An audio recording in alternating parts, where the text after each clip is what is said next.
If we take a contemplative look around the world and gather enough information to investigate the types of cats spread across the globe, we will find many of them, large and small, domestic and deadly.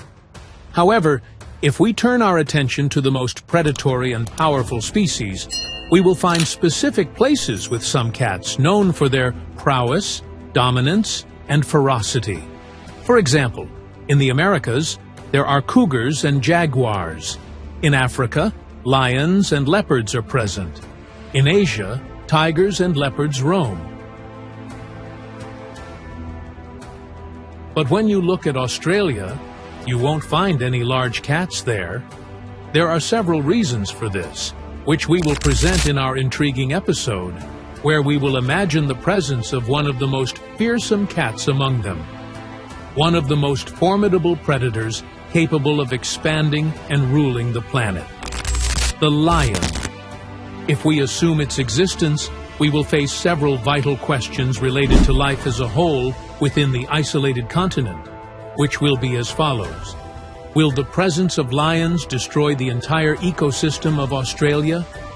How will lions adapt to a new world? And what will this mean for all the native species already present there? Let's start by getting to know that land known as Australia. As we have mentioned, there are no large cat species there.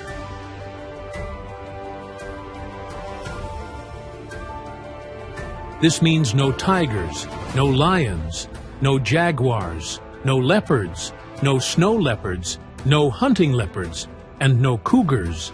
There aren't even any lynxes, caracoles, or ocelots. There were reports of American soldiers arriving in Australia during World War II and bringing cougars and leopards as companion animals. Perhaps those large cats were released into the wild. And if this happened, their numbers were certainly limited, as there is no trace of them today. In fact, Australia is home to some of the most unique species in the world due to its isolation from other continents. You may recognize Australia as the home of kangaroos, wallabies, wombats, and koalas, and that's true.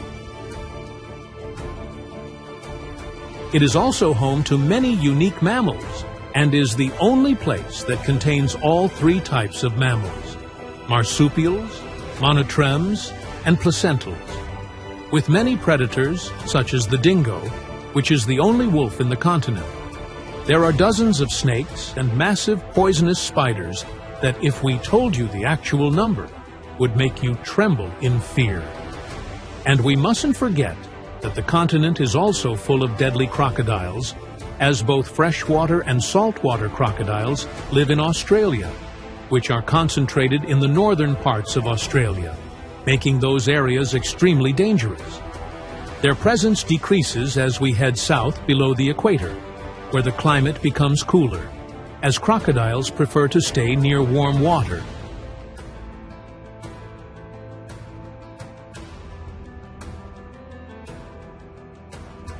Australia is located near the equator, with its northern parts about 9 degrees south and extending to about 44 degrees south, where the weather can become cooler. For this reason, Australia has extremely diverse landscapes.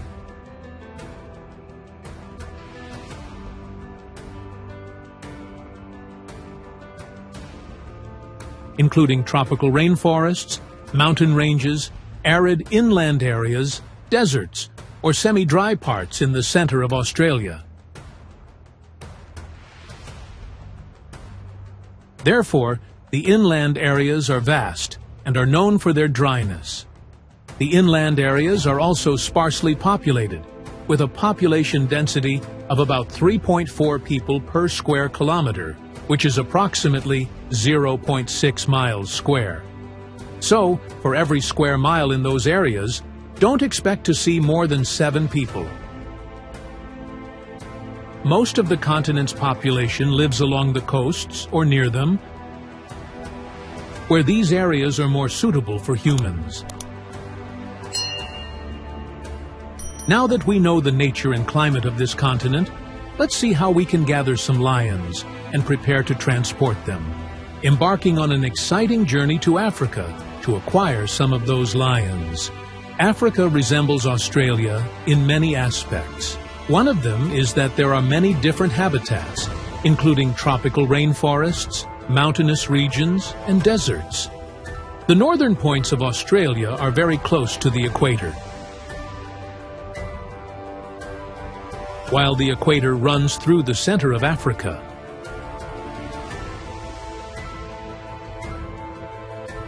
When we look at the regions where lions live, we find that they primarily inhabit sub-Saharan Africa, meaning they avoid that vast desert.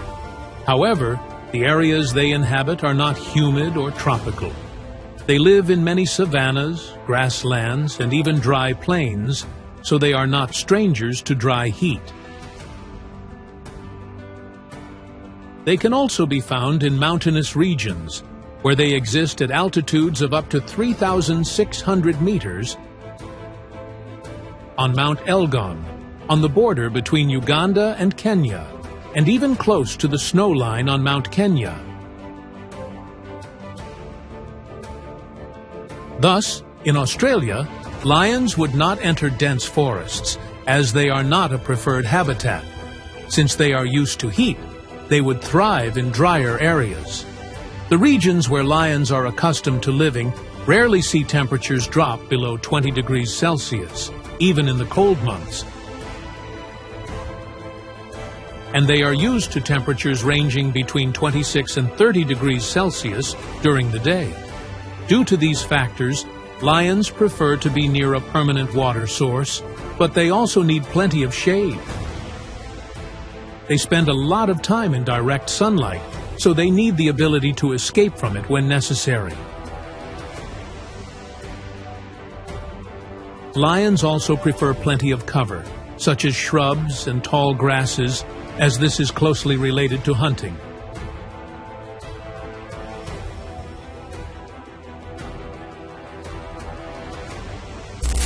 It is clear that describing a lion as a killer is not an exaggeration. It needs to hunt, to eat, and survive.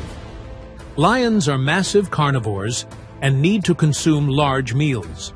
So, how does a carnivore that can weigh up to 225 kilograms satisfy its hunger?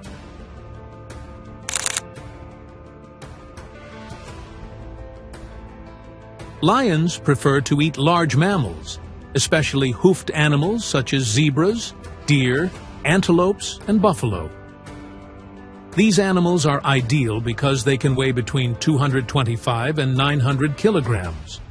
Moreover, lions do not typically feed alone. They often have a hungry pride of lionesses and cubs to feed. A lion pride can consist of anywhere from 6 to 10, 15, or even more lions. Therefore, they prefer larger animals when the family gathers to eat.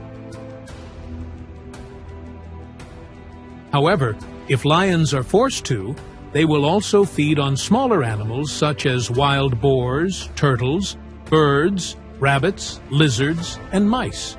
Typically, females tend to do the hunting, while males handle the protection.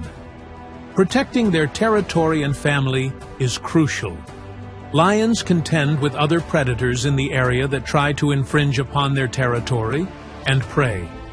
These predators may include hyenas, leopards, tigers, wild African dogs, and also other lions. Lions do not face much trouble with these other predators mentioned, as they are larger and stronger than all of them. None can sneak up on a vigilant lion, and if they manage to sneak in, steal some food, and escape, very few will succeed in escaping the jaws of a killer lion.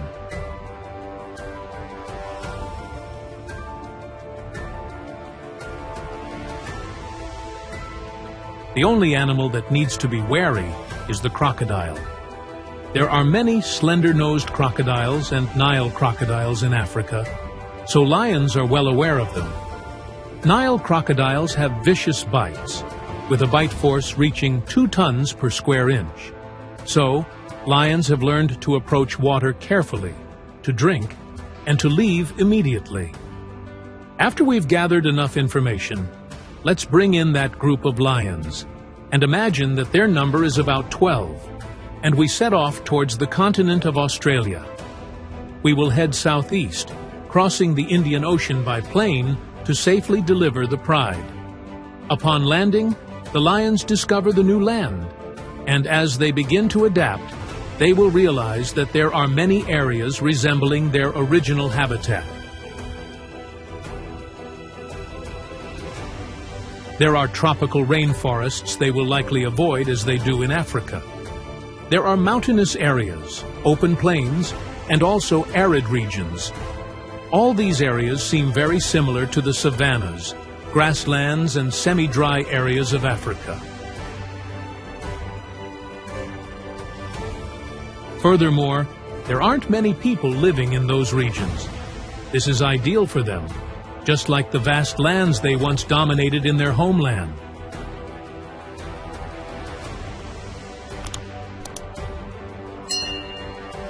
So far, things seem promising.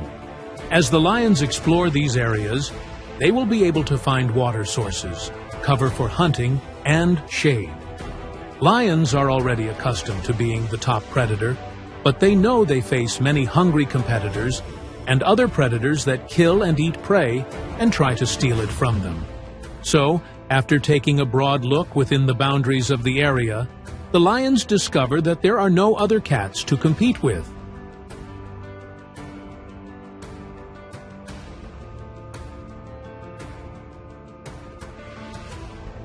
No hyenas.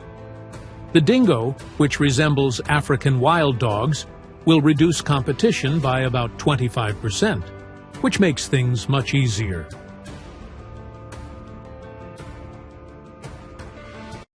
Now, concerning the crocodiles dominating the water and coming onto land, the lions will have to be more cautious around these reptiles.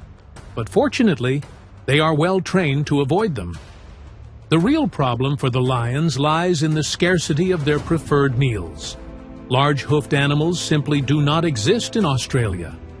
They are just not there. This is due to Australia's long separation from other continents. So many placental animals have not fully evolved yet, leading to a lack of these types of animals.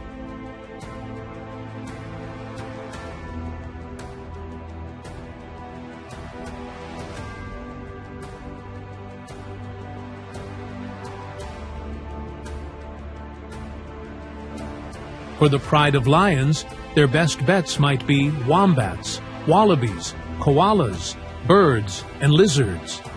The size of these animals is too small compared to the size of the animals that lions eat in their homeland, and they would not be their favorites.